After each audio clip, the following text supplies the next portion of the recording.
Cuando abrí la puerta, lo primero que vi fueron sus ojos.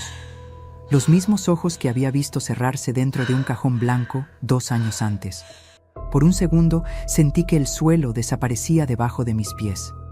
No grité, no corrí a abrazarlo, ni siquiera pregunté cómo era posible. Él respiró hondo, con esa forma entrecortada que tenía cuando era niño y venía llorando del colegio, y dijo: Mamá, no te asustes.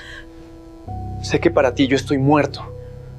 Tenía los brazos ocupados, apretados contra el cuerpo, como si protegiera algo. Cuando mis ojos bajaron, vi la manta, la cabecita, y entonces escuché el quejido suave de un bebé medio dormido. Yo apreté los dedos contra la costura de mi delantal. Sentí la madera fría del marco bajo la mano y solo pensé una cosa, una y otra vez, como un rezo. En 14 días, todo esto va a tener que tener una explicación. No lloré, no supe qué hacer. Me quedé inmóvil, con la mejilla casi apoyada en la puerta, como si cualquier movimiento pudiera romper el frágil pacto entre el mundo de los vivos y el mundo de los muertos. ¿Sabes qué fue lo peor? Que esa no fue la primera vez que sentí que estaba perdiendo a mi hijo, porque para entender por qué no lo abracé en ese momento, por qué no grité su nombre como una loca en el pasillo, primero tienes que saber quién era Daniel y quién era yo, Patricia Morales, antes de enterrarlo. Pero antes de continuar, verifica si ya estás suscrito al canal y danos un me gusta. Y dime en los comentarios, ¿desde qué parte del mundo estás escuchando mi historia? De verdad quiero saber hasta dónde llega esta voz de una madre que todavía intenta entender qué pasó con su propio hijo.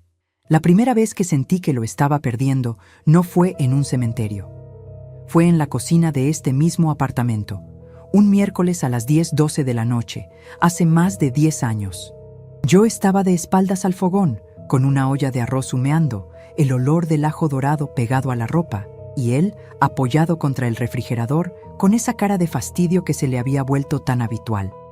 Llevaba una campera de marca, de esas que cuestan más de lo que yo ganaba en una semana, y unas zapatillas blancas que él limpiaba con más cuidado del que jamás había tenido, con sus propios cuadernos del colegio.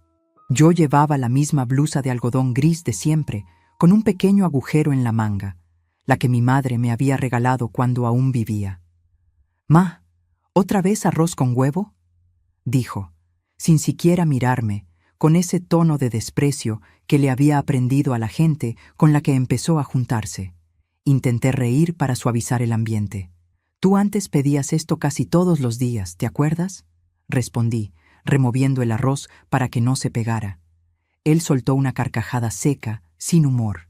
«Sí, claro, cuando tenía 8 años y no sabía que existía algo más en el mundo que este departamento miserable». Las palabras resonaron por la cocina. Rebotaron en las paredes manchadas de grasa que yo había limpiado cada domingo. Recorrieron el pasillo donde había colgado sus dibujos del colegio. Subieron las escaleras invisibles de todas las veces que me había levantado de madrugada para bajarle la fiebre.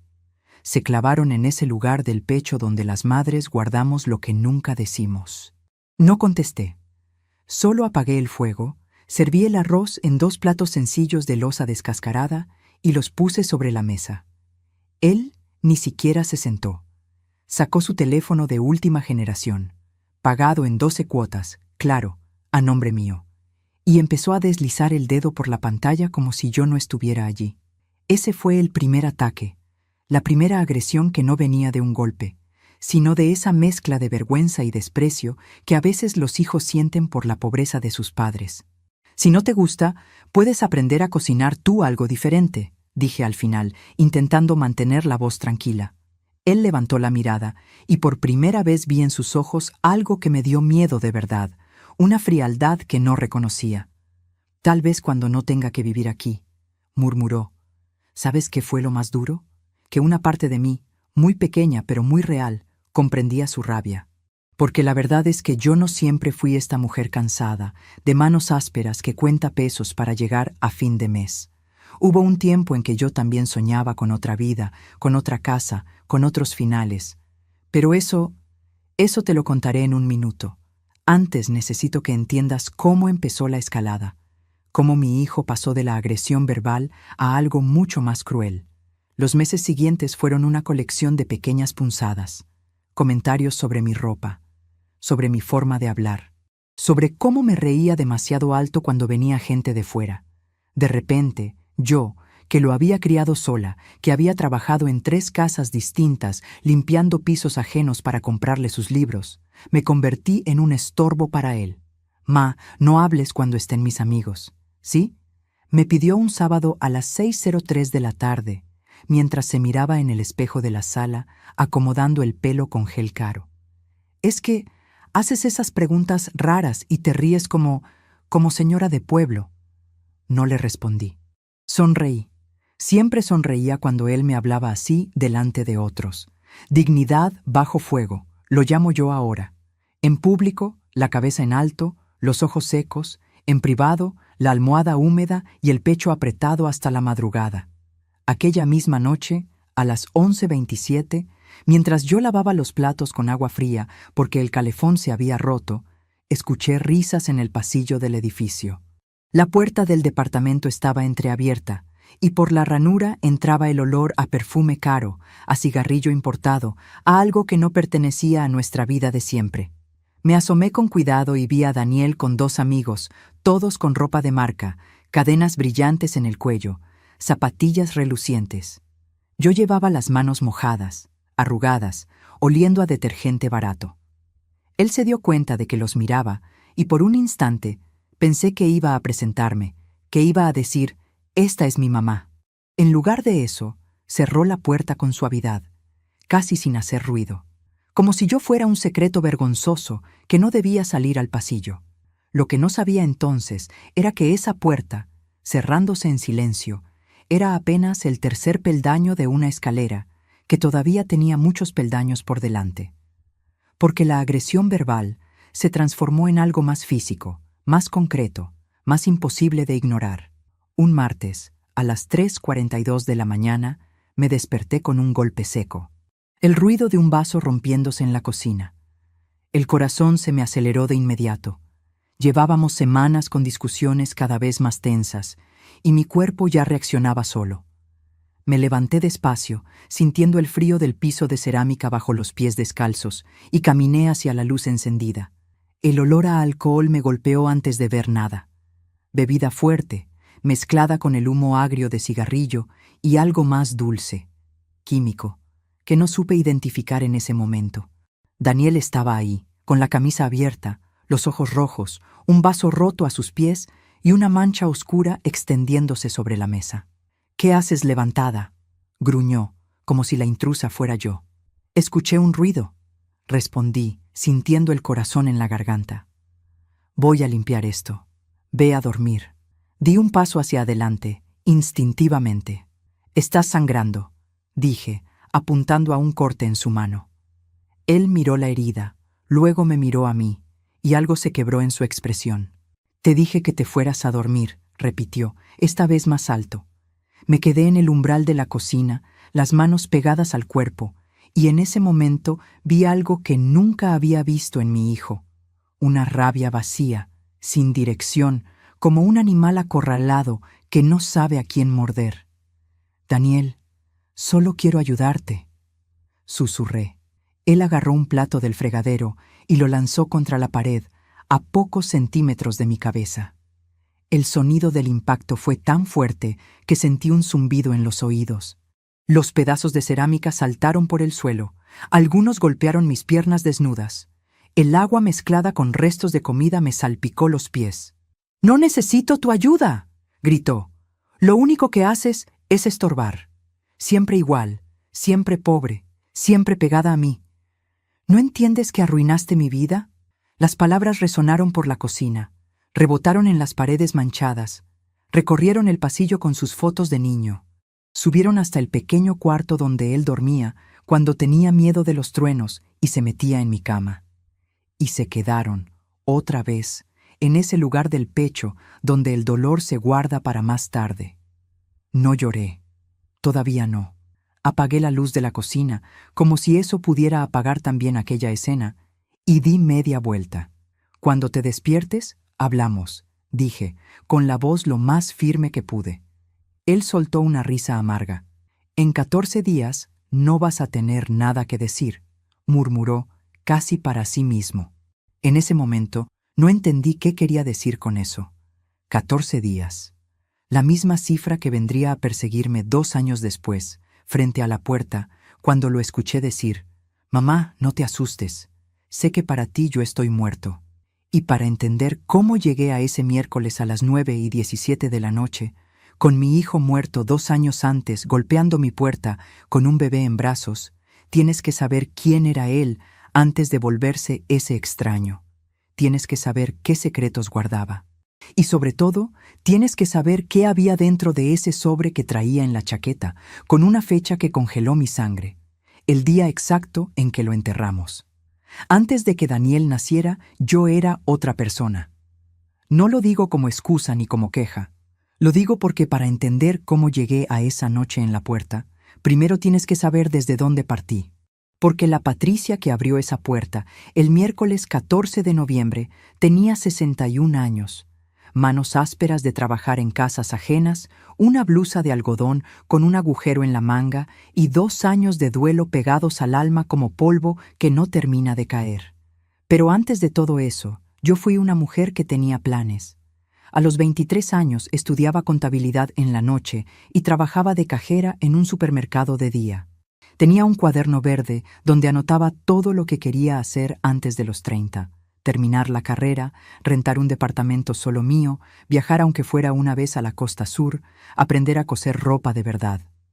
Tenía una amiga que se llamaba Consuelo, con quien nos reíamos hasta que nos dolía el estómago, y un sueño modesto y honesto de una vida que no dependiera de nadie más que de mí misma. Entonces llegó el padre de Daniel. No voy a hablar mucho de él, no porque no haya nada que decir, sino porque esta historia no es sobre él. Lo que importa es que cuando tenía 25 años y estaba en el 3er semestre de la carrera, me quedé embarazada. Él desapareció antes de que el bebé cumpliera un mes, y yo, de la noche a la mañana, tuve que decidir qué era más importante, mis planes o mi hijo.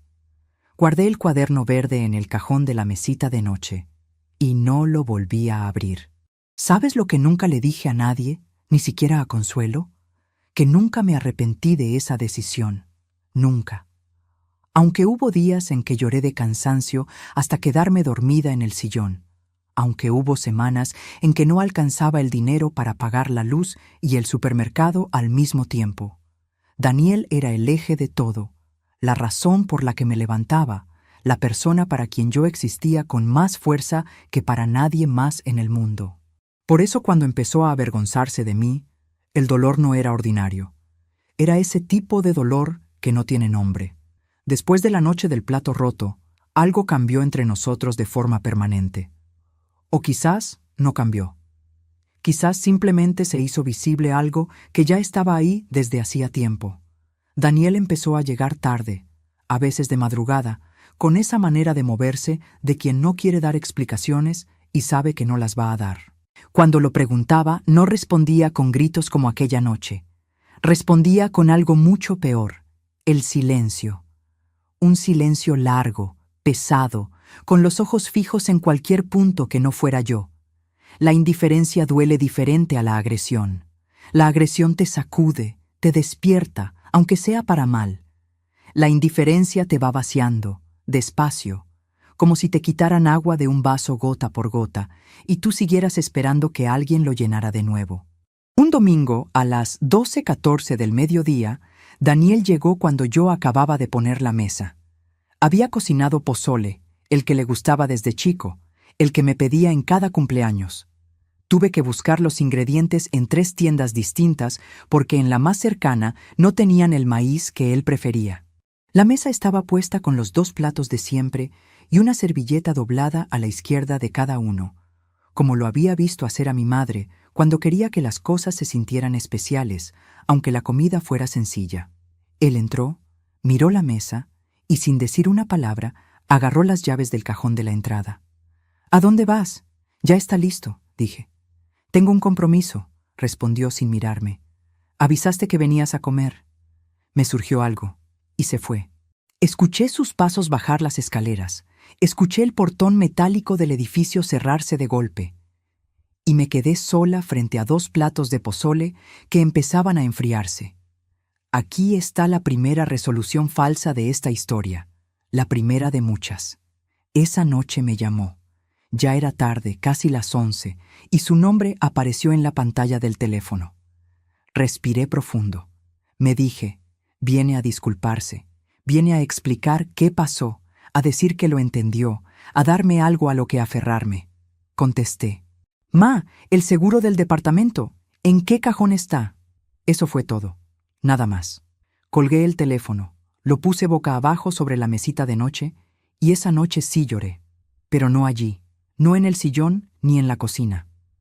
Me metí al baño, abrí la llave del agua para ahogar el sonido y me permití romperme un momento, solo un momento, antes de secarme la cara y volver a ser la misma de siempre. Lo que no sabía entonces era que esa llamada tan fría, tan breve, tan sin nada que yo pudiera aferrar, era exactamente eso. Una grieta pequeña que en ese momento no supe leer. ¿Sabes qué fue lo más cruel de la etapa que vino después? Que no llegó con violencia ni con gritos. Llegó con ausencia, con una frialdad tan perfecta que a veces yo misma me preguntaba si me estaba inventando el problema, si era yo la exagerada, la que se aferraba demasiado, la madre que no sabía soltar. Porque eso fue el estallo siguiente, hacerme dudar de lo que veía. Un martes a las 6:50 de la tarde llegué a casa y encontré su cuarto vacío. No vacío como cuando salía, vacío de verdad. La ropa, la consola, la foto de los dos que tenía pegada en la esquina del espejo desde que tenía 15 años. Todo. Solo quedaba el colchón y el olor a ese perfume caro que ya no pude quitarme de la nariz en semanas. No dejó nota. No mandó mensaje.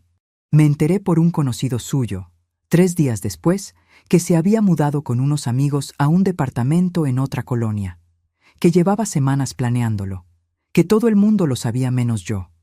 Las palabras de aquel conocido rebotaron en el pasillo de mi edificio. Recorrieron las escaleras que Daniel había subido miles de veces. Llegaron hasta la puerta de mi departamento. Entraron por las rendijas y se acomodaron en cada rincón. Y entonces supe que lo que había pasado aquella noche con el plato, con el silencio, con el pozole frío, no había sido una racha. Era una decisión. Me abandonó sin decirme adiós. Pero eso también, ya lo ves, era apenas el principio. Porque lo que vino después de la mudanza, lo que Daniel empezó a construir en su nueva vida lejos de mí, eso es lo que necesito que entiendas para comprender qué diablos hacía él en mi puerta 2 años después de que lo enterré. Para entender quién era la niña que dormía en sus brazos, y para entender qué había dentro de ese sobre con la fecha de su muerte grabada con letras negras, tan nítidas que todavía las veo cuando cierro los ojos. Pero eso te lo cuento en un momento. Antes, necesito contarte algo que nadie sabe, algo que pasó 6 meses antes de la llamada que me avisó que mi hijo había muerto y que yo elegí no contarle a nadie porque me daba demasiada vergüenza admitirlo. Lo que nunca le conté a nadie sucedió el 18 de abril, un lunes a las 4:47 de la tarde. Hacía 8 meses que Daniel se había mudado. En ese tiempo nos habíamos visto quizás 4 veces, siempre breve, siempre con esa distancia nueva entre nosotros que ninguno de los dos nombraba en voz alta. Yo había aprendido a manejar su ausencia como se maneja el dolor de una muela que no puedes sacar todavía, acomodándote, respirando diferente, fingiendo que no está. Ese lunes llegó sin avisar. Golpeó la puerta con los nudillos, 2 veces, y cuando abrí lo primero que noté fue que no traía nada. Sin mochila, sin chaqueta, con las manos metidas en los bolsillos del pantalón y una expresión que no había visto en él desde que tenía 16 años y reprobó el año escolar. Vergüenza genuina, sin capas de soberbia encima. «Ma», dijo, y no siguió. Lo hice pasar. Calenté café, aunque él no me lo pidió. Nos sentamos en la mesa de siempre, los mismos 2 platos de loza descascarada, la misma luz amarilla del techo que nunca cambié, porque Daniel decía de chico que esa luz se parecía a las tardes de verano, y entonces me lo dijo. Necesitaba dinero, mucho dinero. Me dijo una cifra que tardé varios segundos en procesar, porque era más de lo que yo ganaba en 6 meses trabajando en casas ajenas. Me dijo que era una deuda, que había cometido un error de cálculo en un negocio que no supo explicarme bien, con palabras vagas y gestos nerviosos, mirando la taza de café más que a mí. Me dijo que si no conseguía ese dinero en menos de 2 semanas, iba a tener un problema muy serio. Le pregunté con quién era la deuda. Se quedó callado. Le pregunté si estaba en peligro. No es nada que no pueda manejar, respondió. Y desvió la mirada. Aquí está la primera señal que ignoré. La primera de varias que voy a contarte, y mientras las escuches, quiero que intentes hacer lo que yo no supe hacer entonces, verlas. Porque desde donde estoy hoy, con todo lo que sé ahora, cada una de esas señales era una advertencia con luz roja parpadeando. Pero en ese momento yo solo veía a mi hijo, sentado en la mesa de mi cocina, con cara de niño asustado, pidiéndome ayuda por primera vez en años. Y eso fue suficiente para apagarme el razonamiento. Le di lo que tenía. Todo. Rompí el sobre marrón que guardaba detrás del cajón de los cubiertos, el que nadie más que yo sabía que existía, con los pesos que había juntado durante casi 3 años para cambiar el calefón y pintar las paredes del baño. Se lo di sin condiciones, sin contrato, sin pedirle que me explicara nada más de lo que quería explicar. Él contó los billetes con las manos. Los contó 2 veces. Y luego me miró con una expresión que no supe leer bien en ese momento, pero que hoy, después de todo lo que pasó, creo que era alivio mezclado con algo parecido al arrepentimiento. «Te lo devuelvo en cuanto pueda», dijo. «No importa», respondí. Y eso también fue un error. No el de darle el dinero. El de decirle que no importaba, como si su deuda conmigo, no la de los pesos, sino la de las explicaciones, también pudiera quedar así, sin resolverse. Me dio un abrazo antes de irse. Corto, torpe, ese tipo de abrazo que hacen las personas que no están acostumbradas a abrazar. Pero lo sentí. Sentí sus costillas bajo la tela de la camisa. Sentí que había adelgazado más de lo que debería. Sentí el olor a tabaco y a algo más. Esa fragancia química dulce que ya había notado aquella noche del vaso roto. Y no dije nada. Lo vi bajar las escaleras desde el pasillo, y la última imagen que tuve de él, ese día, fue la de sus hombros tensos, la nuca inclinada, los pasos rápidos de quien necesita llegar a algún lugar antes de que algo lo alcance. ¿Sabes qué fue lo que más me pesó después? Que nunca le pregunté a quién le debía ese dinero, que dejé ir esa pregunta como se deja ir un pájaro que tienes en la mano, porque tienes miedo de apretarlo demasiado. Y ese nombre, el nombre de la persona a quien Daniel le debía todo eso, era exactamente el nombre que aparecería meses después en una noticia que me helaría la sangre. Pero ya hablaré de eso.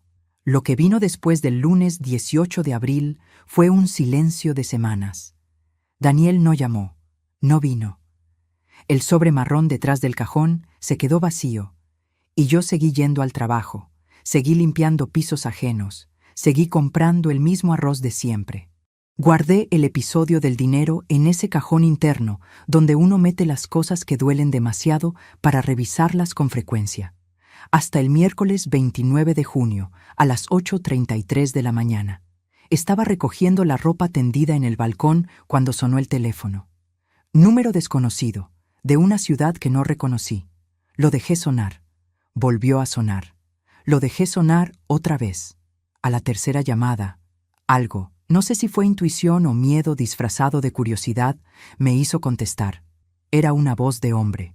Grave, tranquila, con esa calma artificial de quien está eligiendo sus palabras con mucho cuidado. ¿Es usted la señora Patricia? ¿La mamá de Daniel? Sí, dije, apretando la ropa sin darme cuenta. Solo quería avisarle que su hijo está bien, que está siendo un hombre de palabra, que no tiene nada de qué preocuparse, por ahora. Y colgó.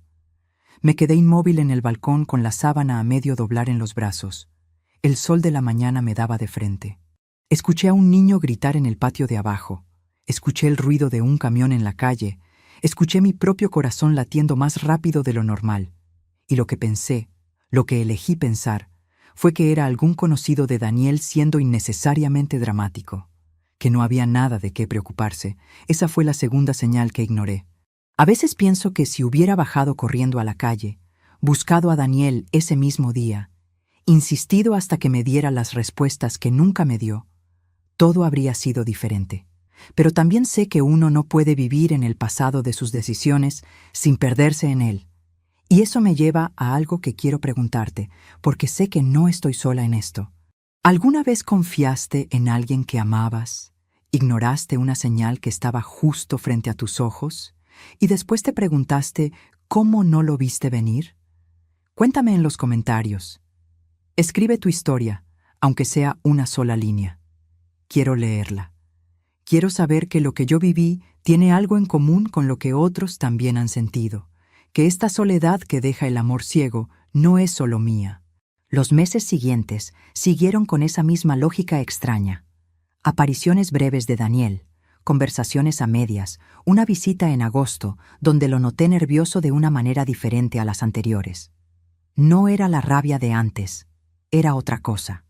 Era el nerviosismo de alguien que mira por encima del hombro aunque no haya nadie detrás. Y entonces llegó el 3 de septiembre.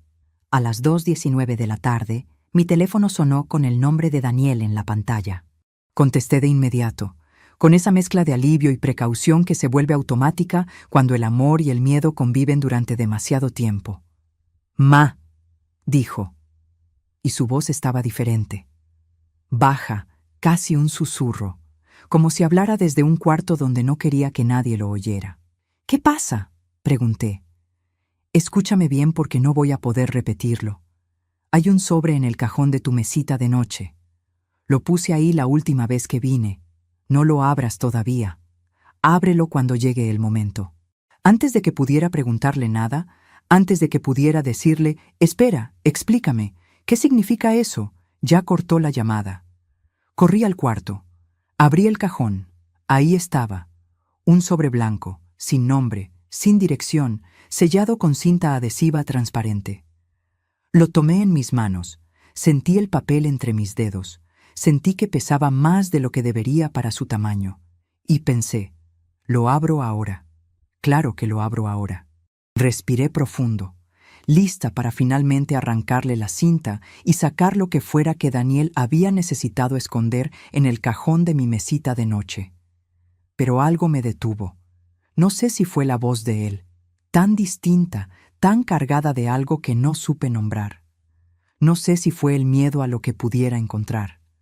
Pero puse el sobre de vuelta en el cajón, lo cubrí con el rosario de mi madre y cerré la madera con esa sensación extraña de estar tomando una decisión cuyas consecuencias todavía no podía ver. Lo que no sabía entonces era que ese sobre era el primero, que había otro, uno que Daniel guardaría para sí mismo durante meses, que viajaría con él a lugares que yo nunca conocí, que sobreviviría cosas que yo no quiero imaginar, y que ese segundo sobre, el que traía en el bolsillo interior de su chaqueta cuando llamó a mi puerta, el 14 de noviembre, tenía escrita una fecha que haría que todo, absolutamente todo, cobrara un sentido que me rompió de una manera diferente al duelo. Pero faltan todavía 12 días para esa noche. Y antes de llegar ahí, tienes que saber quién era Sergio Montoya. Sergio Montoya entró en la vida de Daniel cuando él tenía 22 años, y yo todavía creía que lo peor que podía pasarme era que mi hijo se avergonzara de mi blusa de algodón. Lo conocí una sola vez en persona. Fue un miércoles de octubre, en el estacionamiento de un centro comercial, donde Daniel me había citado con la excusa de tomar un café. Llegué puntual, a las 5:15 de la tarde, con mi bolsa de tela y los zapatos de siempre, los negros de punta cuadrada que ya tenían la suela un poco gastada, pero que todavía se veían dignos. Daniel estaba apoyado contra un coche que no era el suyo, un SUV negro con los vidrios polarizados, del tipo que parece diseñado para que nadie vea quién va adentro. Y a su lado estaba Montoya. Alto, traje gris oscuro, corbata del color del vino tinto, un reloj en la muñeca que debía costar lo que yo ganaba en un año entero. Unos 50 y tantos años, pelo canoso peinado hacia atrás con esa precisión de quien pasa demasiado tiempo frente al espejo. Me extendió la mano con una sonrisa de las que se aprenden, no de las que se sienten. Señora Patricia, Daniel me ha hablado mucho de usted. Es un placer finalmente ponerle cara. Yo llevaba la blusa verde que me había comprado en la feria, la del bordado pequeño en el cuello, la mejor que tenía para salir. Él llevaba gemelos de plata en los puños y olía a algo caro y almizclado que llenó el espacio entre nosotros antes de que dijera una sola palabra. «El gusto es mío», respondí, porque así me enseñaron a responder. La conversación que siguió fue corta y extraña. Montoya habló de negocios con esa forma de los hombres que están acostumbrados a que nadie los interrumpa, despacio, midiendo cada frase, con pausas calculadas que dejaban espacio para que los demás asintieran. Daniel asentía. Yo miraba a mi hijo y trataba de encontrar en su cara algo que me dijera qué estaba pasando en realidad, qué significaba ese hombre con ese coche y ese perfume en la vida de mi hijo. Cuando Montoya fue al baño del centro comercial, aproveché para decirle a Daniel en voz baja: «¿Quién es este hombre?» «Mi socio», respondió Daniel sin mirarme. «¿Socio de qué?» «De inversiones, ya te expliqué». No me había explicado nada, pero antes de que pudiera seguir preguntando, Montoya volvió y la conversación se cerró como se cierra una puerta cuando alguien pone el pie en el umbral justo a tiempo. Esa fue la tercera señal que ignoré, y la más grande de todas. Porque lo que yo no sabía ese miércoles de octubre, parada en ese estacionamiento con mis zapatos de suela gastada frente a ese hombre de reloj de año entero, era que Sergio Montoya llevaba 2 años usando a Daniel, no como socio, como escudo. Me enteré poco a poco, con meses de distancia, a través de fragmentos que Daniel me fue soltando sin querer en conversaciones a medias, y después, mucho después, a través de lo que encontré dentro del sobre blanco. Montoya tenía una red de negocios que desde afuera se veía impecable. Importaciones, bienes raíces, una empresa de logística. Todo con papeles, con oficinas, con empleados de verdad. Pero por dentro, los números no cuadraban con la realidad. Dinero que entraba de lugares que no debían existir. Contratos firmados a nombre de personas que no sabían que los habían firmado. Cuentas que se abrían y se cerraban en un ciclo demasiado rápido para ser honesto. Y Daniel, con su título de contador y su necesidad de ser algo más grande que el hijo de una mujer que limpiaba casas ajenas, era el nombre perfecto para poner en los documentos donde Montoya no quería poner el suyo. Lo que no sabía entonces era que esa primera deuda, la del sobre marrón que rompí detrás del cajón de los cubiertos, no era un error de cálculo. Era el momento en que Daniel entendió en qué se había metido y quiso salir. Y Montoya, que conocía bien esa desesperación, lo usó exactamente como se usa una trampa, dejando que el animal sienta que puede escapar para apretarla mejor después. Las semanas siguientes a la visita de Daniel en el lunes 18 de abril siguieron con esa tensión sorda que ya era el clima habitual entre nosotros. Pero en septiembre algo cambió de manera visible. El martes 13 de septiembre, a las 7:04 de la noche, Daniel llegó a mi departamento sin avisar por segunda vez. Esta vez no venía con cara de vergüenza. Venía con cara de alguien que acaba de tomar una decisión muy difícil y no está seguro de si fue la correcta. Se sentó en el sillón verde y habló durante casi 20 minutos seguidos, cosa que no había hecho en años. Me dijo que había encontrado irregularidades en los balances, que había intentado hablar con Montoya, que Montoya le había respondido con esa calma de hielo que yo había visto de lejos en el estacionamiento, diciéndole que se tranquilizara, que todo estaba bajo control, que su nombre en esos documentos era un formalismo y nada más, pero que si alguien preguntaba, la historia que existía sobre papel era la de Daniel, solo la de Daniel. Respiré profundo. Pensé, ahora sí, ahora que me lo está contando, podemos buscar ayuda. Un abogado, alguien de confianza, alguna autoridad que escuche. Sentí por primera vez en meses que la conversación que siempre había querido tener con mi hijo estaba a punto de ocurrir. Lista para decirle que no estaba solo, que juntos podíamos encontrar una salida. «Daniel», dije, «esto tiene solución. Hay que hablar con alguien que sepa, hay que...» Él levantó la mano y me cortó. «Ya habré de resolverlo yo», dijo. Se paró del sillón, tomó las llaves y se fue. Y eso fue todo. La conversación que yo creí que iba a resolver algo se cerró en seco, como todas las anteriores. Lo que vino después fue la humillación que nunca esperé. El viernes 23 de septiembre, a las 10:41 de la mañana, recibí una llamada de una vecina que trabaja como secretaria en una notaría del centro. Me llamó porque sabía que Daniel era mi hijo y pensó que yo debía saberlo antes de que me llegara de otra forma.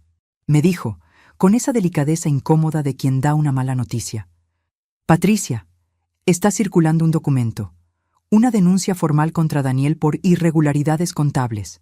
El nombre de Montoya no aparece en ningún lado, solo el de tu hijo». Me quedé de pie en la cocina, con el teléfono pegado a la oreja y la mano apoyada en la encimera fría. No grité, no llamé a Daniel de inmediato en pánico. Serví un vaso de agua, lo bebí despacio, sentí el frío bajarme por la garganta hasta el estómago, y solo entonces, con la voz controlada, le pedí a la vecina que me mandara lo que tuviera por escrito. Esa misma tarde, a las 4:18, llamé a Daniel. No contestó. Lo llamé a las 6:30. No contestó. Lo llamé a las 9:55 de la noche, desde el sillón verde, con la luz apagada y el teléfono iluminando la oscuridad de la sala. Tampoco contestó.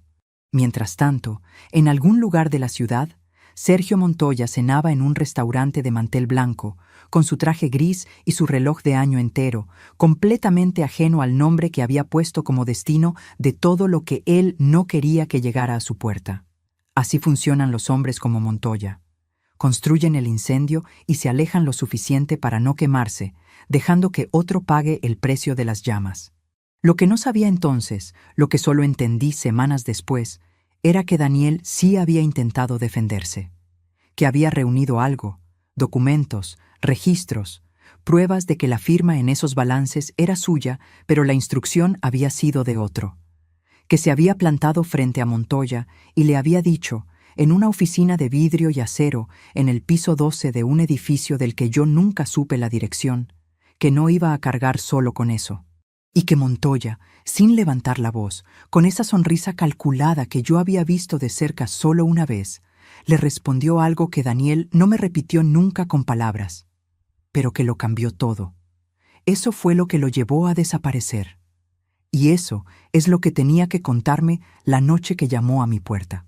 Pero para entender lo que pasó en los días que separaron esa reunión de la llamada que me avisó que mi hijo había muerto, primero tienes que saber qué encontré dentro del sobre blanco.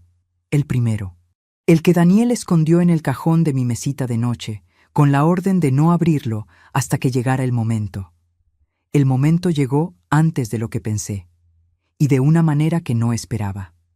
El sobre blanco tenía 3 hojas dobladas en tercios iguales, como las cartas que la gente deja cuando sabe que alguien más las va a leer con calma, no con prisa. Lo abrí el sábado 1 de octubre, a las 8:22 de la mañana, sentada en la cama con las piernas cruzadas y el rosario de mi madre en la mano izquierda. Había esperado más de 3 semanas desde la llamada de Daniel.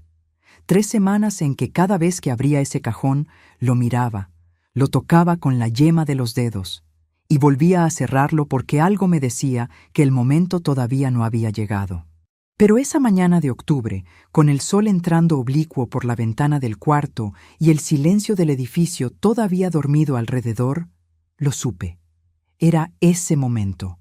La primera hoja era una lista. Nombres de empresas, números de cuentas, fechas de transferencias. Una columna con cantidades en pesos y otra con lo que parecían ser referencias a contratos. Al lado de cada transferencia, una inicial, S.M., Sergio Montoya. Y debajo, en cada fila, la firma de Daniel, sola, sin ninguna otra firma que la acompañara. Era la firma de alguien que cree que está firmando un acuerdo de negocios y en realidad está firmando su propia condena. La segunda hoja era peor. Era una copia de un correo electrónico, enviado desde la cuenta de Montoya a una dirección que no reconocí, fechado 18 meses antes del día en que yo sostenía ese papel en mis manos. El asunto decía: contingencia fiscal, plan B. Y en el cuerpo del correo, con la frialdad de alguien que planifica el destino de otra persona como si planificara una agenda de reuniones, Montoya le explicaba a quien fuera que estuviera del otro lado que ya tenía identificado al profesional que asumiría la responsabilidad contable en caso de una auditoría, que era joven, que tenía necesidad económica, que ya había aceptado los primeros honorarios sin hacer demasiadas preguntas. Que era, escribió textualmente, el perfil ideal para este tipo de contingencia. El perfil ideal. Así llamó a mi hijo. Una contingencia, un perfil ideal, una herramienta que se usa y se descarta. 18 meses antes. Eso significaba que desde el principio, desde el primer apretón de manos, desde el primer contrato, desde el primer peso que Daniel recibió creyendo que era el inicio de algo, Montoya ya tenía planeado exactamente lo que haría si las cosas se complicaban. No fue una reacción, fue un diseño. Un plan construido con tiempo, con paciencia, con la crueldad tranquila de quien no necesita apresurarse porque ya sabe cómo termina la historia. La tercera hoja era una nota escrita a mano por Daniel. Letra apretada, inclinada hacia la derecha como siempre que escribía rápido. Decía: Ma, si estás leyendo esto es porque algo salió mal. Guarda todo. No hables con nadie todavía. Cuando sea el momento, sabrás qué hacer con esto. Perdóname por no habértelo contado antes. Me quedé mirando esa última línea durante un tiempo que no supe medir. Perdóname por no habértelo contado antes. ¿Sabes qué fue lo que pensé en ese momento antes que ninguna otra cosa? No pensé en Montoya. No pensé en los correos, ni en las firmas, ni en los números de cuenta. Pensé en esa noche de abril en que Daniel llegó a pedirme el dinero del sobre marrón y se fue con el abrazo más corto y torpe que me había dado en años. Y me pregunté cuánto tiempo llevaba cargando eso solo. ¿Cuántas noches se había acostado sabiendo lo que yo no sabía? ¿Cuántas veces había querido decirme algo y había elegido callarlo para protegerme de un miedo que al final, de todos modos, llegó? Guardé las 3 hojas dentro del sobre. Volví a ponerlo detrás del rosario en el cajón y llamé a Daniel. Esta vez sí contestó. Fue una conversación de 4 minutos. Él hablaba en voz baja, con pausas, eligiendo las palabras con ese cuidado que ya me había alarmado en septiembre. Me dijo que estaba bien, que estaba trabajando en una solución, que en menos de 2 semanas iba a tener todo bajo control y me lo explicaría en persona, con calma, sentados en la mesa de siempre. Respiré. Creí que era verdad.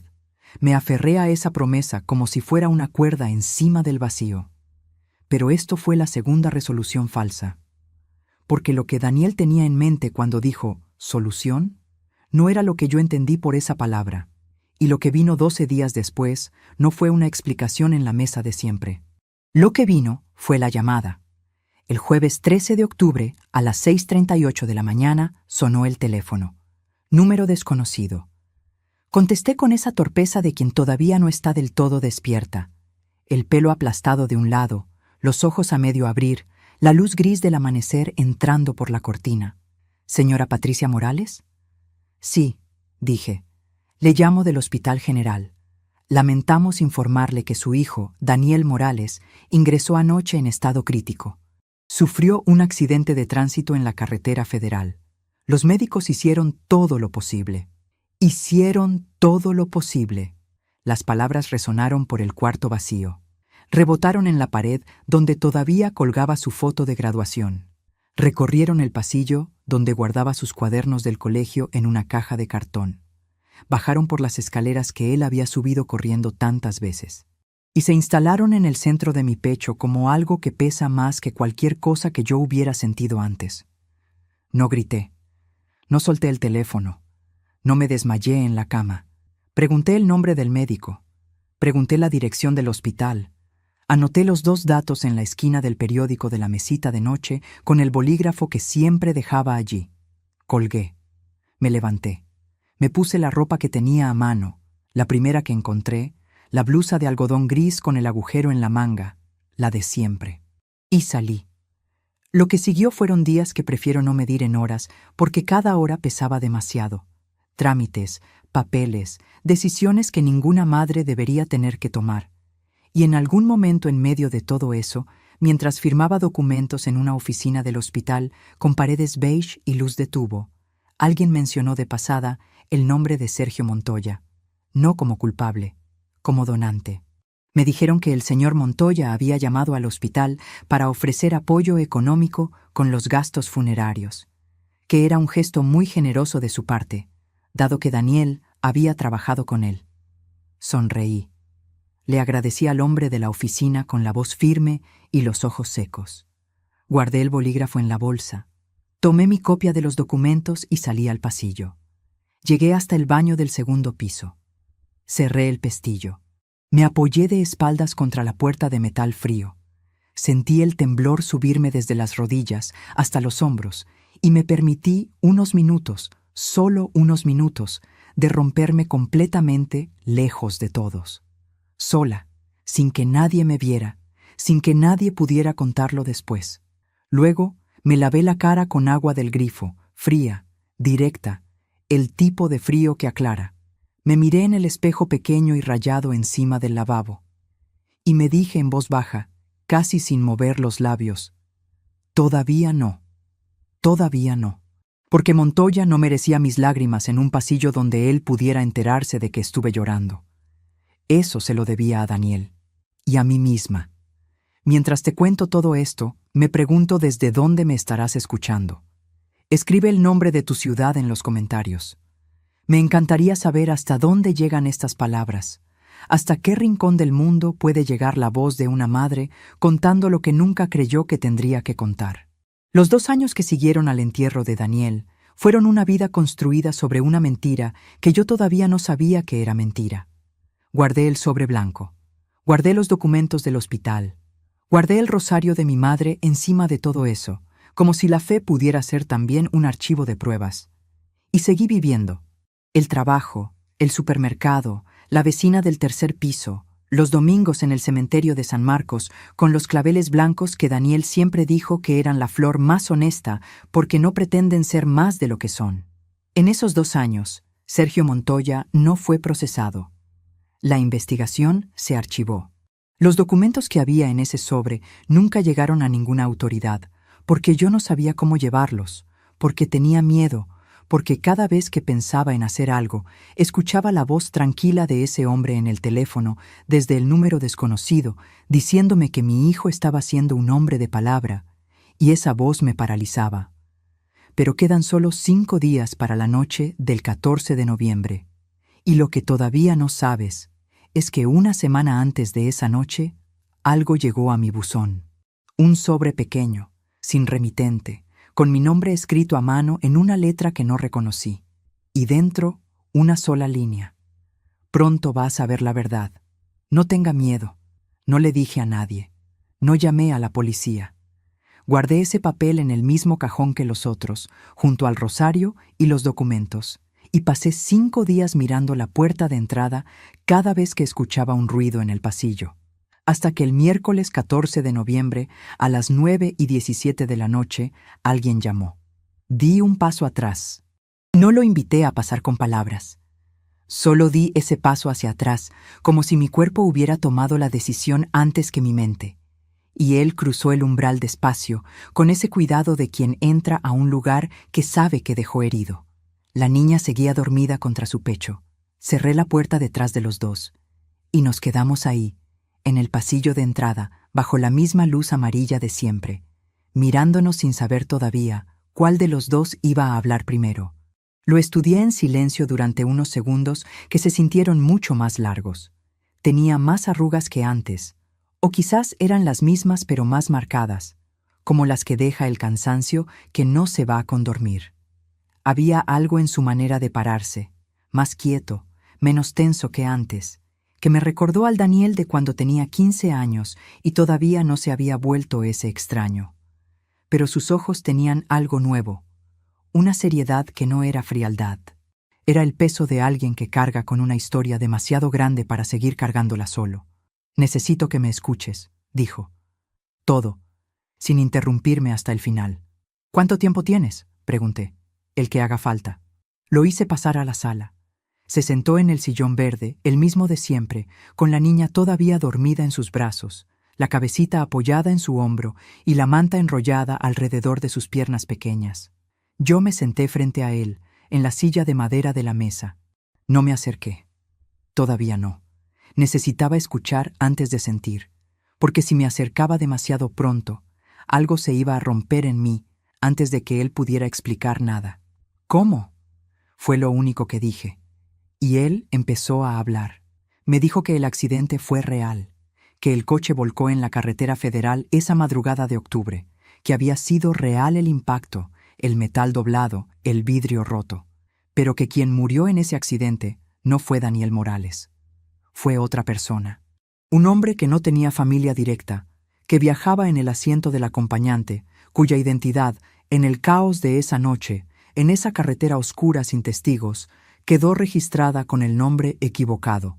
Daniel me dijo que no lo había planeado, que en el momento en que entendió lo que había pasado, cuando los paramédicos llegaron y empezaron a hacer preguntas, y él vio su propia oportunidad de desaparecer abierta frente a él, como una puerta que nadie había cerrado todavía, tomó la decisión en menos de 10 segundos. Sabía lo que Montoya iba a hacer cuando la investigación avanzara, dijo. Ya tenía todo listo para que yo cargara solo.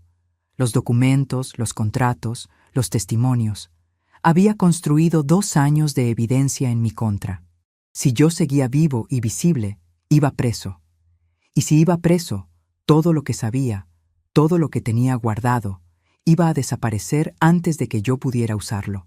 ¿Sabes qué fue lo que primero sentí cuando escuché eso? No fue alivio. No fue rabia. Fue algo mucho más complicado. Ese tipo de emoción que no tiene un nombre limpio porque es varias cosas al mismo tiempo.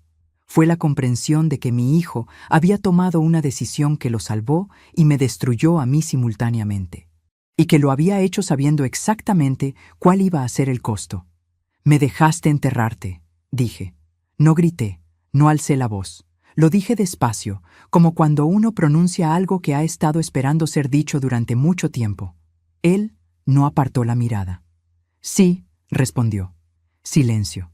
Los dos lo dejamos ahí, en el aire de la sala, entre el sillón verde y la silla de madera, y los años que se habían acumulado sin que ninguno de los dos los viviera de la manera que debía. «¿Y ella?», dije mirando a la niña. Daniel respiró. Esa respiración entrecortada de cuando era chico y venía con algo que le costaba decir. Valentina nació 7 meses después del accidente.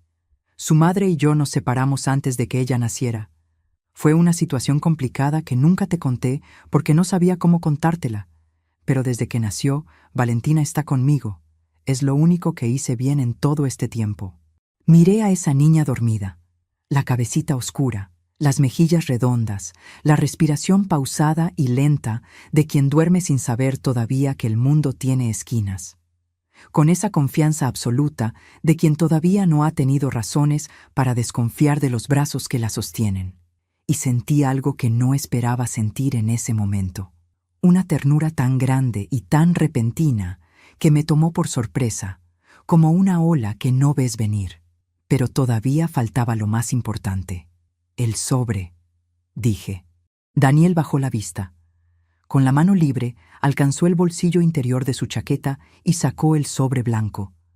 No el mismo que había dejado en mi mesita de noche 2 años atrás. Uno nuevo, más grueso, cerrado con la misma cinta adhesiva transparente. Y en la esquina inferior derecha, escrito a mano con tinta azul, había una fecha.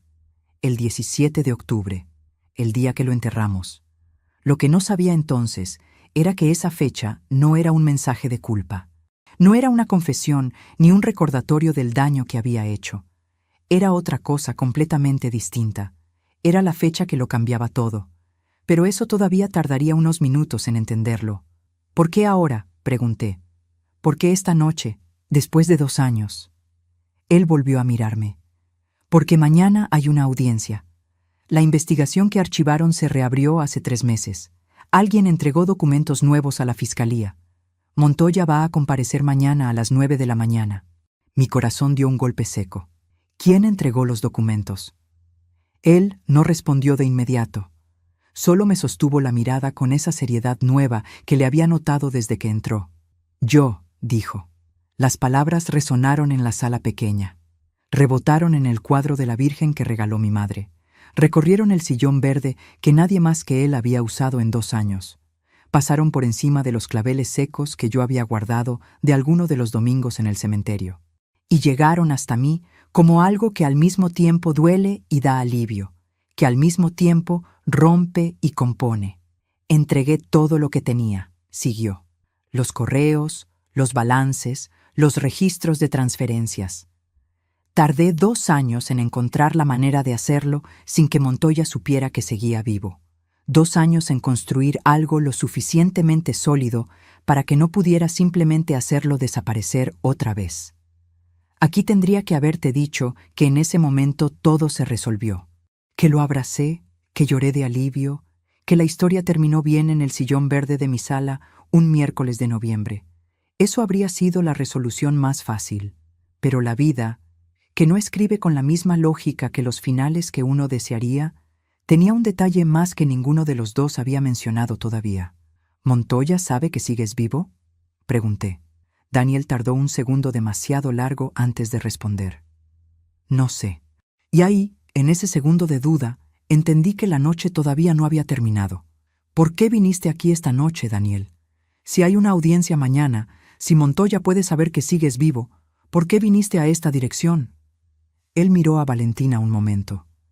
Luego me miró a mí, porque dentro de ese sobre hay algo que solo tiene sentido si tú también lo sabes.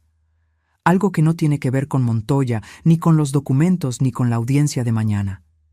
Tiene que ver contigo, con lo que yo te escondí toda la vida. Y necesitaba que lo supieras de mi boca, esta noche, antes de que mañana todo esto se volviera público y tú lo enteraras de otra manera. ¿Sabes qué es lo que hace esa frase en el cuerpo de una madre? Tiene que ver contigo, con lo que te escondí toda la vida. Esas palabras no suenan igual que cualquier otra revelación. Suenan diferentes porque llevan consigo la certeza de que lo que viene no es una sorpresa cualquiera. Es algo que va a reordenar el pasado. Algo que va a hacer que recuerdes momentos que creías entender y los veas de otra manera. Extendí la mano. Él me dio el sobre. Lo tomé. Sentí el papel entre los dedos. Ese mismo peso extraño para su tamaño que había sentido 2 años atrás con el primero. La fecha escrita en la esquina seguía ahí, 17 de octubre, el día que lo enterramos. Lo giré. Lo vi desde todos los ángulos como si necesitara examinarlo antes de abrirlo. Y justo cuando mis dedos encontraron el borde de la cinta adhesiva, Valentina se movió en los brazos de Daniel. Abrió los ojos. Unos ojos oscuros y grandes que me miraron directamente, con esa fijeza sin filtro que tienen los niños pequeños cuando te estudian sin saber todavía que existe la cortesía de apartar la vista. Me miró durante 2, 3 segundos. Y luego estiró el brazo hacia mí. Ese gesto que hacen los bebés cuando quieren que alguien los tome, los dedos abiertos, la palma vuelta hacia arriba. Y yo, que llevaba 2 años sin saber qué hacer con los brazos cuando los claveles del cementerio se quedaban fríos en mis manos, los abrí. Daniel me la pasó sin decir nada. Valentina se acomodó contra mi pecho con una facilidad que me dejó sin palabras, como si lo hubiera hecho antes, como si conociera ese lugar. Olía a jabón de bebé y a algo dulce, a leche tibia, a la misma inocencia que huelen todos los niños pequeños y que a los adultos nos recuerda que existió un momento en que nosotros también éramos así de livianos. Y con ella en brazos, con el sobre todavía en la mano, lo miré a él. Mañana será el día en que Montoya finalmente enfrente lo que hizo, dije. Pero esta noche, primero, me vas a contar todo. Él asintió. Y empezó a hablar. Empezó por el principio. No por el principio que yo conocía, no por el Daniel que yo creía haber visto crecer, por el otro principio, el que ocurrió en silencio, paralelo al que yo vivía, y que durante años existió sin que yo supiera que existía. Me dijo que Montoya lo había contactado por primera vez cuando tenía 22 años. No a través de un anuncio, no a través de un conocido de la universidad, a través de una carta. Una carta física, en un sobre sin remitente, que llegó al departamento donde vivíamos juntos, dirigida a él, con su nombre completo y la dirección exacta de nuestra calle. Una carta que empezaba con una frase que Daniel me repitió de memoria, después de años, con esa precisión de quien ha repetido algo tantas veces en su cabeza que ya no necesita el papel original. Joven Daniel, sé quién es usted, sé lo que necesita y tengo una propuesta que vale la pena escuchar. ¿Por qué nunca me lo dijiste?, pregunté. Valentina seguía en mis brazos. Sentí su peso tibio contra mi pecho, su respiración pausada y profunda, y esa sensación de tener algo frágil pero completamente real entre las manos me ayudó a mantenerme entera mientras escuchaba. Porque tenía vergüenza, dijo, no de Montoya, de mí, de lo rápido que dije que sí. Me explicó que la carta venía con una cantidad de dinero, suficiente para pagar 3 meses de renta de un departamento propio, suficiente para comprar la ropa que él quería tener, para comer en los lugares donde comía la gente que él quería ser. Le pedía a cambio una sola cosa, reunirse con él. Solo escuchar. Daniel fue. Por supuesto que fue. Porque tenía 22 años y llevaba toda la vida creyendo que la única manera de escapar de la pobreza era agarre rápido lo que alguien te ofrezca antes de que cambie de opinión. Aquí está lo que nunca entendí hasta esa noche, lo que nunca pude ver desde donde yo estaba, la rabia que Daniel me tenía de adolescente, los comentarios sobre el departamento miserable, la vergüenza de que lo viera con sus amigos. Todo eso no era frialdad. Era el ruido de alguien que se odia a sí mismo por querer más de lo que tiene y no sabe cómo pedirlo sin destruir lo que ama en el proceso. Era la rabia de un niño que creció sin padre viendo a su madre arrodillarse frente a pisos ajenos, que amaba a esa madre con una intensidad que no sabía cómo expresar, y que esa misma intensidad se le había podrido por dentro hasta convertirse en algo que parecía desprecio, pero no lo era. Me costó escucharlo decir eso. Me costó más de lo que esperaba, porque significaba revisar años de dolor desde otro ángulo. Pero lo escuché. Sigue, dije. Me contó los 4 años que siguieron. La escalada gradual de lo que Montoya le pedía, siempre en pasos pequeños, siempre con la misma lógica de la trampa. Primero algo sin consecuencias, luego algo un poco más comprometido, luego algo que ya no se puede deshacer. Para cuando Daniel entendió la magnitud de lo que había firmado, tenía 26 años, una firma en documentos que lo comprometían legalmente y un hombre que sabía exactamente cuánto valía su silencio. ¿Y el dinero?, pregunté. El que le di, el del sobre marrón, era para pagar la última cuota que me faltaba para tener los documentos originales de Montoya. Él los tenía guardados como garantía, me los iba a vender, me los vendió, sí. Y luego hizo copias antes de dármelos. Cerré los ojos un segundo. Solo un segundo. ¿Sabes cuánto tiempo tardé en juntar ese dinero?, dije. Sí, respondió, en voz baja. Lo sé. El silencio que vino después fue diferente a todos los anteriores.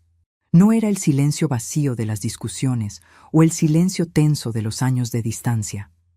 Era el silencio de 2 personas que finalmente están en el mismo cuarto, de la misma verdad, y no saben todavía qué hacer con ese espacio compartido.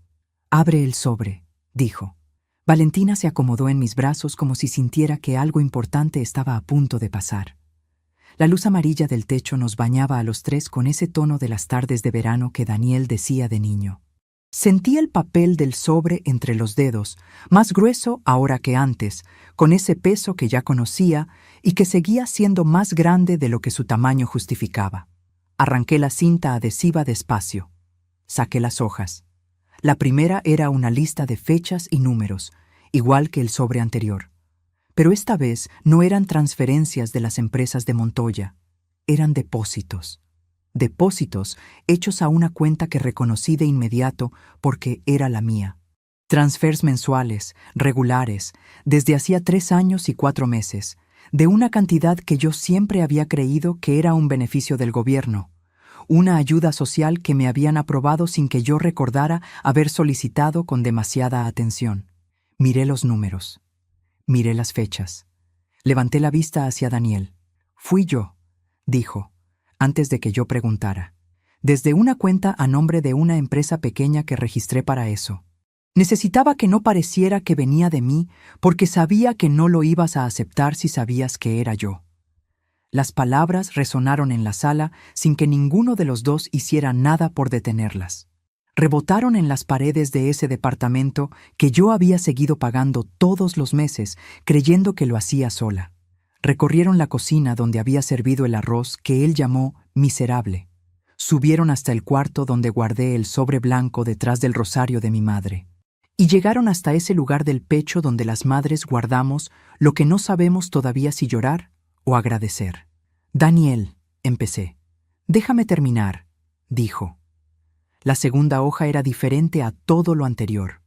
No era una lista, ni un correo, ni un contrato. Era una carta, escrita a mano en el mismo papel cuadriculado que él usaba de niño para hacer las tareas del colegio, con la misma letra apretada e inclinada hacia la derecha. Encabezada con la misma fecha del sobre, 17 de octubre, el día que lo enterré. Te la escribí esa noche, dijo, antes de que amaneciera, cuando todavía no sabía si algún día iba a poder dártela en persona. No la leí en ese momento. No podía. Las letras se me movían frente a los ojos con esa inestabilidad de cuando el cuerpo entiende algo que la mente todavía no terminó de procesar. La doblé con cuidado, la volví a meter en el sobre y la puse sobre la mesa con la misma delicadeza con que se pone algo que no quieres romper. ¿Cuándo lo planeaste?, pregunté. El accidente. Desaparecer. No lo planeé, ya te dije. Pero tampoco dudaste. Una pausa. No, admitió. Y aquí estaba la tercera hoja, la última, la que tenía en la esquina inferior la fecha que había congelado mi sangre desde el primer momento en que la vi. El 17 de octubre. Pero esta hoja no era texto. Era una impresión en papel, borrosa en los bordes como si hubiera sido escaneada desde algo más antiguo. Y lo que mostraba era un extracto de los registros internos de la empresa de Montoya, con una sola línea subrayada con marcador amarillo que decía, con esa precisión clínica de los documentos legales: Protocolo de contingencia activado. Fecha 17 de octubre. Responsable designado D. Morales. El día que lo enterramos. El día que Montoya había elegido, meses antes de que ocurriera, como la fecha en que su plan estaría completamente ejecutado. Lo miré a él. Montoya sabía que el accidente iba a ocurrir, dije. Daniel me sostuvo la mirada. Eso es lo que tengo que probar mañana. Eso es lo que tienes que probar mañana, repetí, y las palabras sonaron distintas la segunda vez, más pesadas, más reales. Valentina había vuelto a dormirse en mis brazos con esa facilidad absoluta que tienen los niños que se sienten seguros. La sentí cálida, su respiración lenta y regular contra mi cuello, y ese ritmo pequeño y constante fue lo que me mantuvo entera mientras el resto de mí procesaba lo que Daniel acababa de decir. Montoya había elegido esa fecha. La había marcado en un documento interno meses antes de que ocurriera. Protocolo de contingencia activado. Como si la vida de mi hijo fuera una variable en una ecuación de negocios. Algo que se activa o se desactiva según convenga. Algo que no sangra ni llora, ni deja a una madre parada frente a una tumba con claveles blancos todos los domingos. ¿Cómo llegó ese documento a tus manos?, pregunté. Hay alguien dentro de la empresa de Montoya que lleva 2 años cooperando con la fiscalía. Alguien que también tenía miedo. Cuando reactivaron la investigación hace 3 meses, ese alguien me contactó a través de un intermediario. Fue lo que me dio la última pieza que me faltaba. ¿Y la fiscalía sabe que estás vivo? Desde hace 6 semanas. Cerré los ojos. 6 semanas. Mientras yo seguía yendo al cementerio de San Marcos con mis claveles blancos, mientras seguía doblando sus fotos de niño porque verlas de golpe todavía dolía, mientras seguía viviendo con el peso de un duelo que no era real, él llevaba 6 semanas coordinando con la fiscalía la mañana del jueves 15 de noviembre. ¿Y qué pasa contigo?, dije. Legalmente, desapareciste 2 años. Hay un acta de defunción con tu nombre. Hay un acuerdo. Cooperación total a cambio de una situación regularizada. No es perfecto. Hay consecuencias. Pero estoy del lado correcto de la ley, mamá. Por primera vez en mucho tiempo. Por primera vez en mucho tiempo. Abrí los ojos y lo miré. Tenía las manos entrelazadas sobre las rodillas, la espalda levemente inclinada hacia adelante. Esa postura de quien lleva demasiado tiempo cargando algo en la columna. Y de repente, debajo de todo lo que acababa de contarme, debajo de Montoya y los documentos, y la audiencia de mañana, y los 2 años de mentira, vi algo que no había visto todavía. El agotamiento. No el físico, el otro.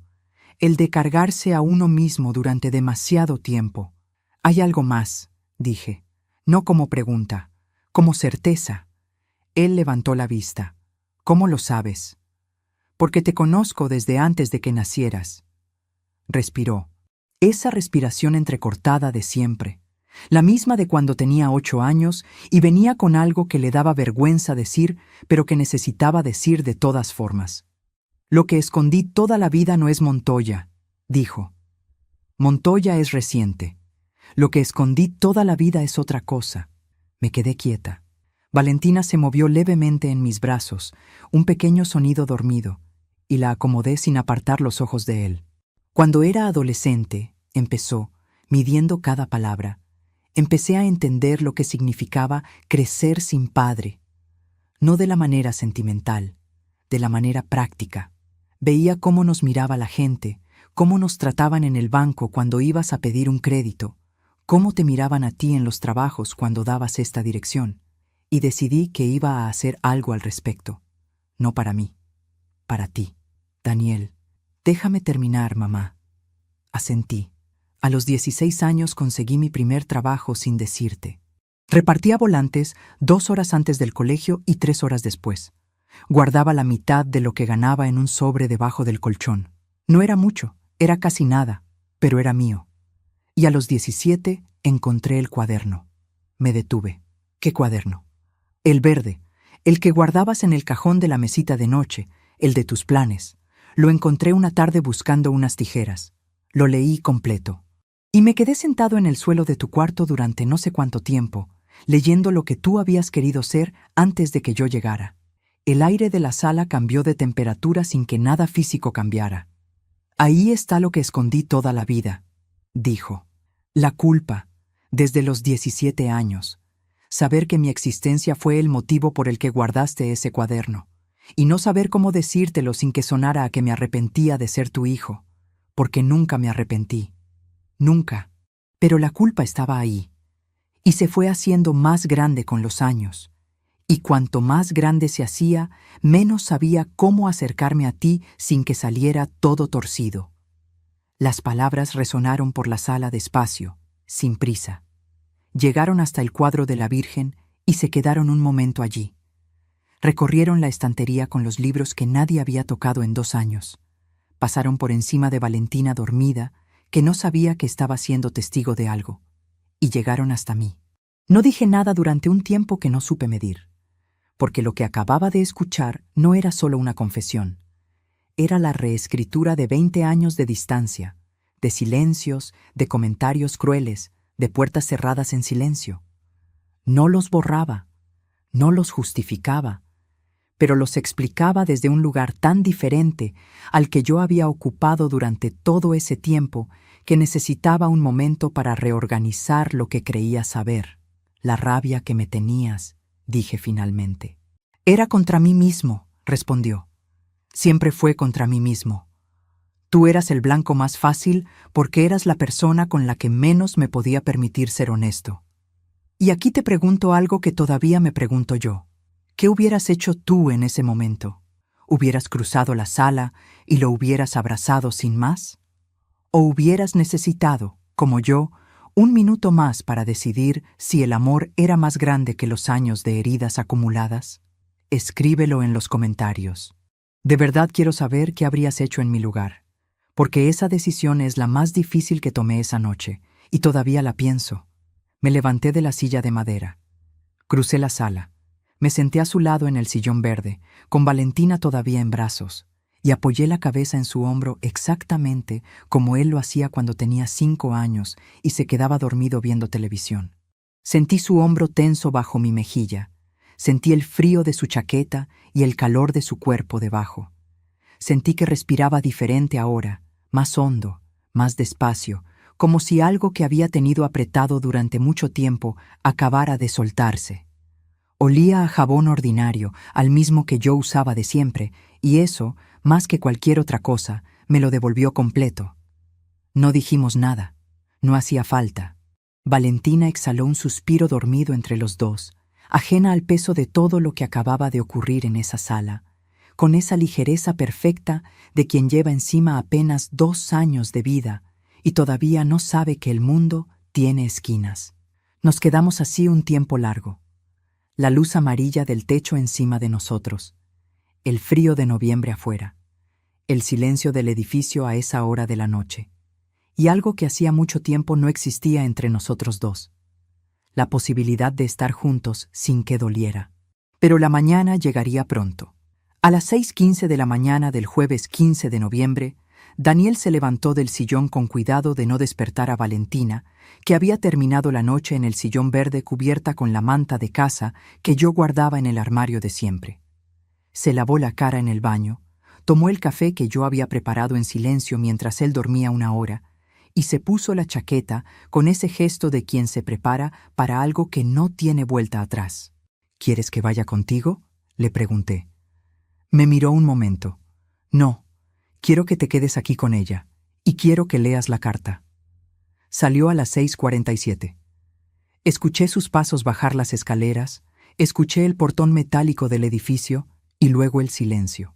Me quedé sola en la sala con Valentina dormida y el sobre blanco sobre la mesa. Tomé la carta. La leí despacio, de principio a fin, con el café en la mano y la luz de la mañana entrando oblicua por la ventana. No voy a repetirte cada palabra, porque hay cosas que pertenecen solo al espacio entre una madre y su hijo. Pero sí te digo lo último que escribió, la última línea de esa carta en papel cuadriculado con letra apretada e inclinada hacia la derecha. El cuaderno verde todavía existe. Lo guardé yo. Cuando todo esto termine, quiero que lo abras de nuevo. Tuve que dejar la taza sobre la mesa porque las manos me temblaban. A las 9:03 de la mañana del jueves 15 de noviembre, Sergio Montoya entró a la sala de audiencias del Palacio de Justicia con su traje gris y su reloj de año entero. Entró con esa calma de quien lleva décadas creyendo que el dinero y los contactos son una armadura impenetrable. Entró creyendo que el hombre cuyo nombre había usado como escudo seguía enterrado en el cementerio de San Marcos. A las 9:17, Daniel entró por la puerta lateral de la misma sala. Me lo contó esa tarde, cuando volvió al departamento con la corbata aflojada y los ojos de quien ha dormido poco, pero descansado mucho. Me dijo que la cara de Montoya cuando lo vio entrar por esa puerta fue lo más cercano al miedo genuino que había visto en un hombre que siempre había parecido incapaz de sentirlo. Que la calma calculada se rompió en menos de 3 segundos. Que sus abogados intercambiaron miradas y que el más veterano de ellos, el del traje más caro, abrió y cerró los papeles que tenía en la mano como si de repente no supiera para qué habían servido. La audiencia duró 4 horas y 11 minutos. Los documentos del sobre, los correos, los registros de transferencias, el extracto con el protocolo de contingencia y la fecha del 17 de octubre, todo fue presentado. El testimonio del cooperante interno de la empresa fue corroborado por los registros bancarios que la Fiscalía había reunido en 3 meses de investigación paralela. Montoya negó. Su abogado objetó. El juez escuchó todo con esa pausa profesional de quien ya ha visto suficientes hombres seguros de sí mismos derrumbarse en una sala como esa. Al final de la audiencia, Sergio Montoya fue detenido preventivamente mientras se resolvía el proceso formal. Le retiraron el pasaporte. Le congelaron las cuentas registradas. Salió de esa sala sin el reloj en la muñeca porque el proceso de registro lo requería, y esa imagen, la de su muñeca desnuda donde antes brillaba el metal caro, fue lo que Daniel me describió con más detalle cuando me lo contó. No fue un final de película. Los procesos legales son lentos y desordenados y llenos de tecnicismos que nadie fuera de un juzgado entiende del todo. Montoya tendría abogados, tendría recursos, tendría contactos. Pero por primera vez en años, los documentos que lo comprometían existían en manos que no eran las suyas, y el hombre que él había enterrado en papel seguía vivo para contarlo. Esa tarde, cuando Daniel volvió y me lo contó sentado en la misma silla de madera de siempre, Valentina estaba despierta en la sala, explorando con una curiosidad absoluta el rincón donde yo guardaba los libros viejos. Se había despertado a las 8 de la mañana. Me había mirado con esos ojos grandes y oscuros durante unos segundos de estudio serio, y luego había estirado los brazos hacia mí con esa confianza irrazonable y maravillosa de los niños pequeños. La había tomado. Le había dado el desayuno que pude armar con lo que había en la cocina, leche tibia y pan, y habíamos pasado la mañana juntas en ese departamento, mientras afuera el mundo resolvía sus asuntos. Cuando Daniel terminó de contarme la audiencia, los tres nos quedamos en silencio un momento. Valentina levantó la vista desde el rincón de los libros, nos miró a los dos y volvió a su exploración con esa seriedad concentrada que tienen los niños cuando algo les parece genuinamente interesante. ¿Qué sigue ahora?, pregunté. Proceso largo, dijo. Meses, quizás más. Tengo que regularizar mi situación legal, que tampoco es simple. Hay consecuencias que todavía no sé exactamente cómo van a ser. ¿Y ella? Está conmigo. Siempre va a estar conmigo. Lo miré. ¿Y tú? ¿Dónde vas a estar tú? Él miró el departamento. Las paredes manchadas de grasa que yo había limpiado cada domingo, el sillón verde, la foto de la Virgen, la luz amarilla del techo que según él se parecía a las tardes de verano. Y luego me miró a mí. ¿Todavía cabe algo de ropa en el armario del pasillo?, preguntó. Le dije que sí. No lo dije con entusiasmo desbordado, ni con ese alivio dramático que quizás esperaba. Lo dije de la misma manera en que se dicen las cosas verdaderamente importantes. Despacio, mirándolo a los ojos, con la voz tranquila de quien ha decidido algo que ya no tiene necesidad de gritar. Cabe, dije. Siempre cupo. Lo que vino después no fue un instante de reconciliación perfecta con música de fondo y lágrimas fotogénicas. Fue algo más parecido a la vida real, que es desordenada y lenta y a veces incómoda incluso cuando es buena. Fue Valentina tirando un libro del estante y mirarnos a los dos con una expresión entre culpable y divertida. Fue Daniel preguntando si todavía tenía ese aceite de oliva que yo usaba para todo, y yo diciéndole que llevaba 2 años sin comprarlo porque para una persona sola no valía la pena. Fue los dos en la cocina pequeña, él de pie junto al refrigerador y yo frente al fogón, ocupando el mismo espacio que habíamos ocupado tantas veces, pero con algo distinto en el aire, algo que no tenía nombre exacto pero que se sentía como la diferencia entre una casa cerrada y una casa abierta. Esa primera semana fue extraña de una manera que no sé describir del todo. Había momentos en que lo miraba desde el pasillo y todavía me costaba creer que era real, que no era uno de esos sueños de los que despertaba con la almohada húmeda y la mano extendida hacia un lado de la cama donde no había nadie. Me pasaba en los momentos más ordinarios. Verlo lavar los platos, escucharlo hablar por teléfono en voz baja desde el cuarto del pasillo, ver los zapatos pequeños de Valentina junto a la puerta de entrada. Los zapatos pequeños de Valentina junto a mi puerta de entrada. Eso, más que ninguna otra cosa, era lo que me devolvía al mundo cada vez que la mente intentaba convencerme de que no era verdad. El proceso legal de Daniel fue largo, como él había advertido. Hubo audiencias, hubo documentos, hubo semanas en que el teléfono sonaba con noticias que a veces eran buenas y a veces eran complicadas. Hubo un abogado joven que cobró menos de lo que debería porque creyó en el caso y en lo que los documentos del sobre podían probar.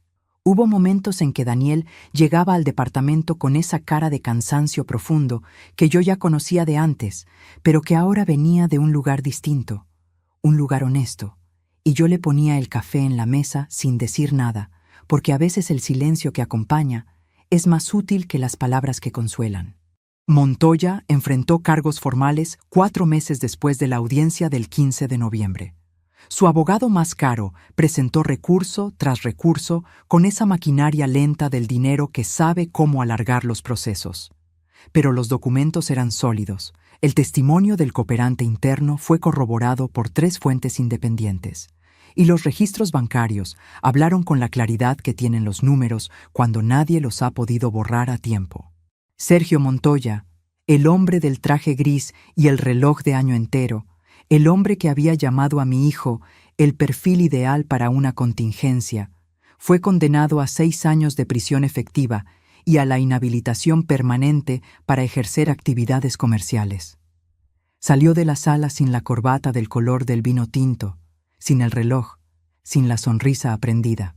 Solo con esa expresión de los hombres que creyeron demasiado tiempo que el mundo les pertenecía y descubren tarde que el mundo no le pertenece a nadie. Daniel me llamó cuando salió del juzgado ese día. No dijo mucho, solo dijo, «Ya está», 2 palabras. Y escuché en su voz algo que llevaba años sin escuchar. Ligereza. No alegría desbordada, no euforia. Ligereza. Esa que se siente cuando uno deja de cargar algo que cargó demasiado tiempo. Esa tarde, cuando llegó al departamento, Valentina corrió hacia él desde el sillón verde con esa torpeza veloz de los niños que todavía están aprendiendo que las piernas pueden ir más rápido de lo que el equilibrio permite. Él la levantó, la giró en el aire y ella se rió con esa risa de los niños que es completamente del cuerpo, sin reservas, sin filtro, con toda la boca abierta y los ojos cerrados. Yo los miré desde el pasillo.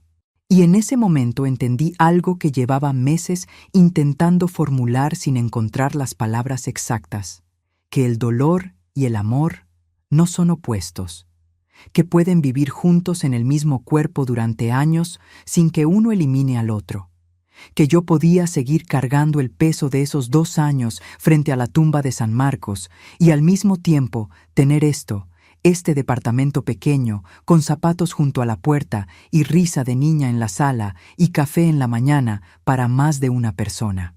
Que las 2 cosas eran verdad al mismo tiempo.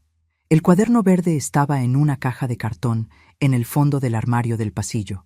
Daniel lo sacó una noche de enero.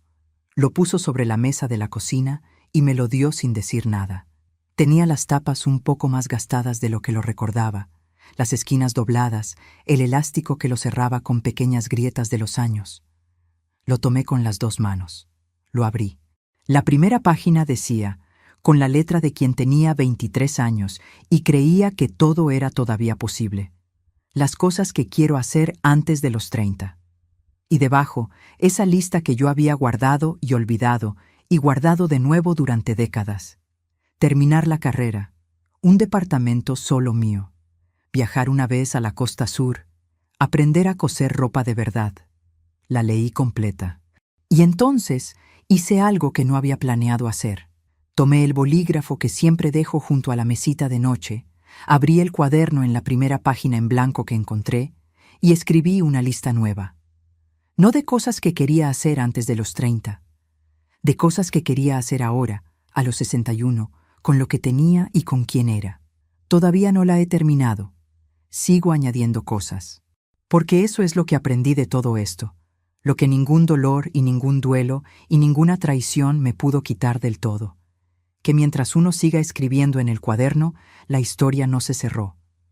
Que los finales que creemos definitivos a veces no son finales. Que las puertas que uno cree cerradas para siempre a veces se abren de noche a las 9:17, con un golpe suave de quien no está seguro de tener derecho a llamar, pero llama de todas formas. Que el amor verdadero no es el que no duele. Es el que vuelve aunque haya dolido. El que se sienta en el sillón verde aunque no sepa cómo empezar. El que deja un sobre en el cajón y confía en que el momento de abrirlo va a llegar. Yo abrí ese sobre. Y lo que encontré dentro no fue solo la verdad de mi hijo, fue también la mía, la de una mujer que guardó un cuaderno verde detrás de un cajón y siguió adelante de todas formas, que limpió pisos ajenos con la cabeza en alto, que sirvió el arroz en los platos descascarados sin pedir disculpas por ellos, que se rompió en baños con la llave del agua abierta para que nadie escuchara, y al día siguiente volvió a estar de pie. Esa también soy yo. Esa, sobre todo, soy yo. Eran las 9:17 de la noche del miércoles 14 de noviembre cuando alguien llamó a mi puerta. Los mismos ojos que había visto cerrarse dentro de un cajón blanco 2 años antes. El mismo frío del marco de madera bajo la mano. La misma luz amarilla del techo que según él se parece a las tardes de verano. Y una niña de mejillas redondas que extendió los brazos hacia mí como si me conociera de siempre. A veces, la vida no te da los finales que pediste. Te da algo distinto, más complicado, con más bordes de lo que esperabas. Pero si tienes suerte, si aguantas lo suficiente, si no te rindes en los baños con la llave abierta, a veces te da algo mejor que lo que pediste. Te da la verdad. Y con la verdad, aunque llegue tarde, aunque llegue rota, aunque llegue a las 9:17 de una noche de noviembre con un bebé en brazos y un sobre con la fecha de una muerte que no fue, se puede construir algo nuevo. Yo lo estoy construyendo. Y te juro que el cuaderno verde todavía tiene páginas en blanco.